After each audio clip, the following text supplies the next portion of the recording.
Jenis jaringan distribusi yang kelima, di sini ada manufacturer, distributor, storage with customer pickup. Pada jenis jaringan distribusi ini, customer melakukan pemesanan kepada retailer ya. Ini bisa dengan menggunakan online. Kemudian retailer meneruskan pesanannya ke manufacturer atau factories. Kemudian factories mengirimkan barang ke distribution center. Di distribution center ini bisa dilakukan cross docking ya. Sehingga pada waktu yang relatif singkat bisa langsung dikirim ya ke pick up site, di mana customer bisa mengambil ya barang yang dipesan di pick up site ini. Nah, pick up site ini bisa menggunakan fasilitas yang sudah ada atau misalnya bergabung dengan distribution center. Nah, sekarang kita lihat bagaimana faktor biaya ya. Biaya inventory ya. Ini bisa sama ya dengan jaringan distribusi sebelumnya ya. Distributor storage atau manufacturer storage ya.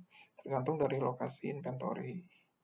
Kemudian transportasi biayanya lebih rendah dibandingkan dengan menggunakan package carrier ya.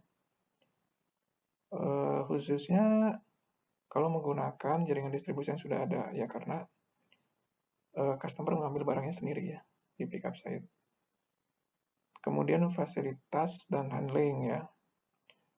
Biaya fasilitas bisa lebih tinggi kalau harus membangun fasilitas baru. Tapi biaya bisa lebih rendah ya kalau menggunakan fasilitas yang sudah ada. Namun ada peningkatan biaya handling ya, khususnya di pick up site. Terkait informasi, di sini dibutuhkan infrastruktur teknologi informasi yang lebih baik ya, untuk memberikan visibilitas pemesanan sampai customer itu mengambil barang yang dipesan di lokasi pengambilan. Nah, dibutuhkan koordinasi yang baik di antara retail, storage location, dan juga pickup location.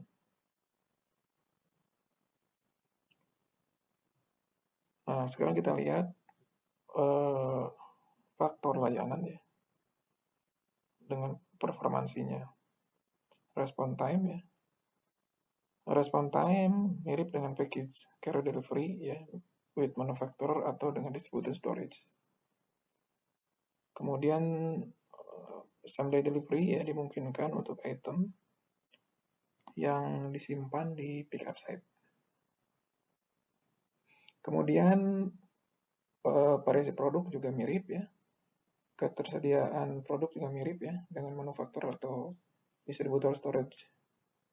Kemudian customer experience lebih rendah ya, karena customer harus mengambil barangnya sendiri ya.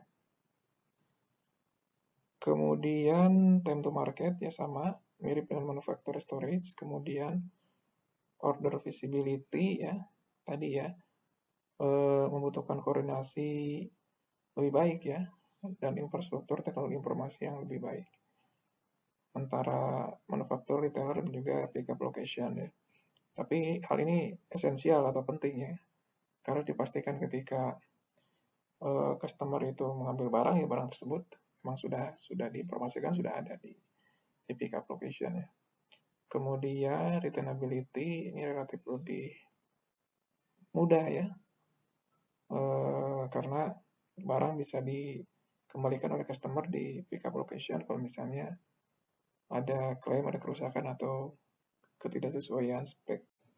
Jenis jaringan distribusi yang keenam, di sini ada retail storage with customer pickup.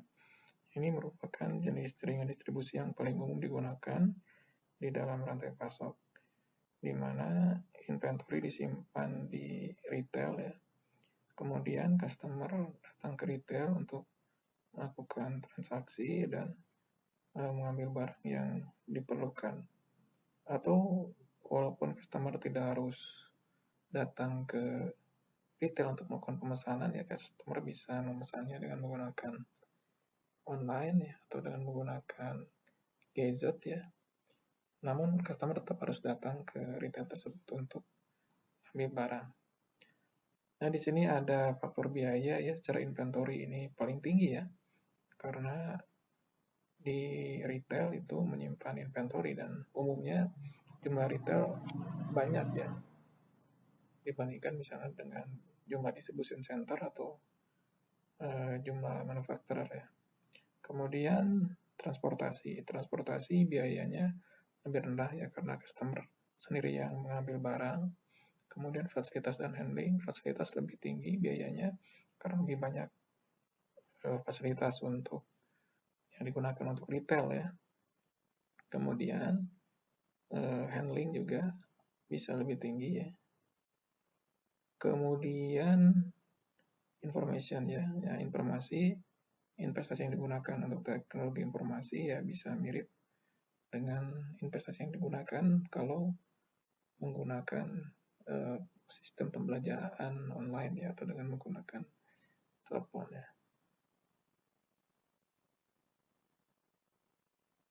Kemudian faktor layanan ya, faktor layanan ada respon time, cepat ya karena bisa langsung diambil saat itu juga. Variasi produk lebih kecil ya, karena keterbatasan dari retail untuk menyimpan produk. Kemudian produk availability, ketersediaannya kalau ditargetkan sesuai dengan jenis jaringan distribusi yang lain yang membutuhkan biaya yang lebih mahal. Kemudian customer experience ya, ya tergantung dari behavior customer ya, apakah memang senang datang ke retail langsung ya atau tidak ya. Kemudian time to market ya, ini paling terkait faktor order visibility kalau customer datang langsung ke toko retail, kemudian mencari barang di situ dan melakukan transaksi, visibility-nya jelas ya. Kalau yang ada bisa langsung dibeli, yang tidak ada ya mungkin dipesan atau mencari toko retail yang lain.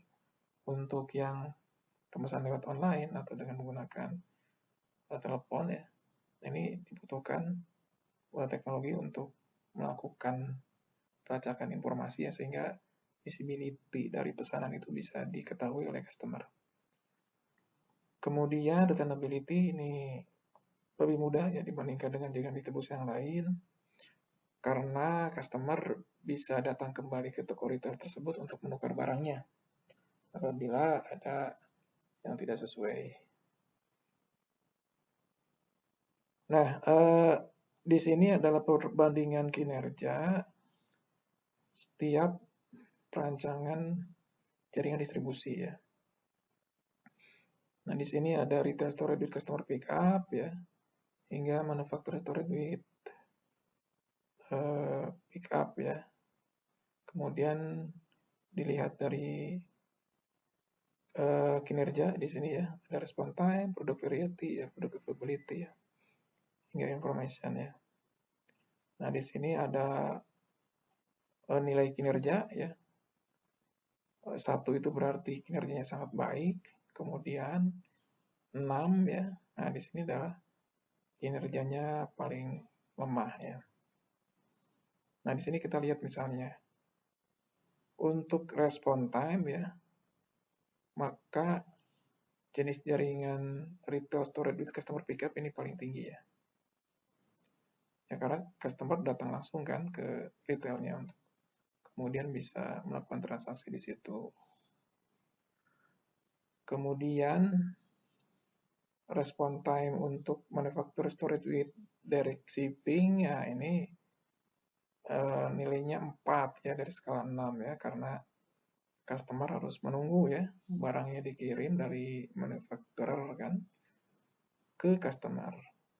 Nah, ini mirip juga respon time-nya dengan manufacturer storage with in transit merge ya, dan juga manufacturer storage with pick up ya. Kemudian produk variety ya, variasi produk.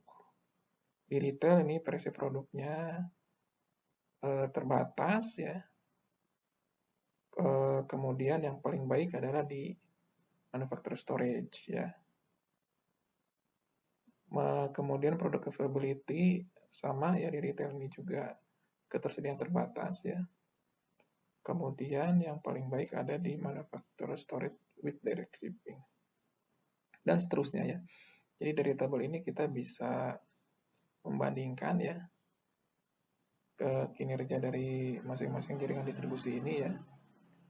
Dilihat di respon time hingga information. Nah, kemudian kita juga bisa melihat kesesuaian jaringan distribusi ini dibandingkan dengan jenis produk. Ya, ada produk yang high demand ya, kemudian medium demand, low demand ya, sampai di sini ada low customer effort ya. Untuk high demand produk, yang paling baik adalah retail storage customer pickup ya. Jadi produk-produk kebutuhan sehari-hari, ya itu memang jaringan distribusinya paling baik menggunakan retail storage ya, with customer pickup.